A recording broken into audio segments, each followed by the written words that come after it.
আমার যে সমস্ত বন্ধুরা নচিকেতার মহানায়ক পুরস্কার পাওয়াতে অবাক, তাদের উদ্দেশ্যে এই ভিডিওটা, তাই মন দিয়ে কথাগুলো শোনো।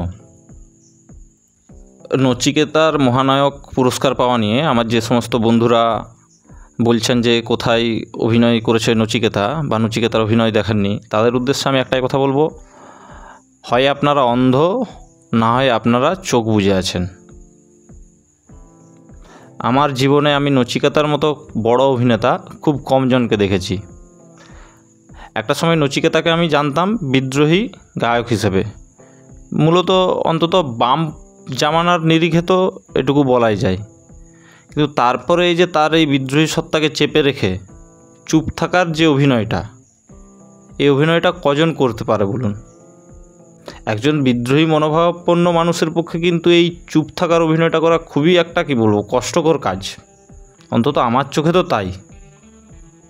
এবং এই যে সুন্দর অভিনয়টা চুপ থাকার, সব কিছু চোখ কান মুখ বন্ধ রেখে চুপচাপ থাকার যে অভিনয়টা, সেটা তিনি সত্যি অসাধারণভাবে করে চলেছেন। অন্তত দীর্ঘ 10 বছরের অধিক সময় ধরে তো করে চলেছেন।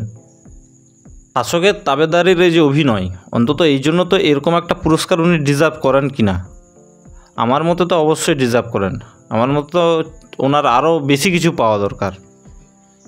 তাই আপনাদেরও বলি, এসব নীতি নৈতিকতা সব চুলোই দিন, শুধু চরণ বন্দনা করুন, দেখবেন সফলতা লাফিয়ে লাফিয়ে আসবে। আর এই যে এত বড় একটা জ্ঞানের কথা বললাম, এত সুন্দর একটা পথ দেখালাম আপনাকে, এই জন্য তো এই ভিডিওটা শেয়ার করা যায়, তাই না? যাই হোক, সত্যি বলতে কি এত নতুন নতুন জিনিস দেখছি না, আর অবাক হই না। মানে আর অবাক হওয়ার মতো বোধহয় কিছু নেই, যা অবাক হওয়ার হয়েই গেছি। আর নতুন করে কী বা অবাক হবো?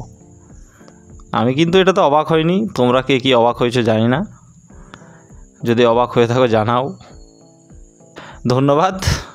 যদি মনে হয় তাহলে ভিডিওটা অবশ্যই শেয়ার করবেন, আর ফেসবুক থেকে দেখলে ফলো করে দিন, আর ইউটিউব থেকে যদি দেখছেন তাহলে সাবস্ক্রাইব করে দিন।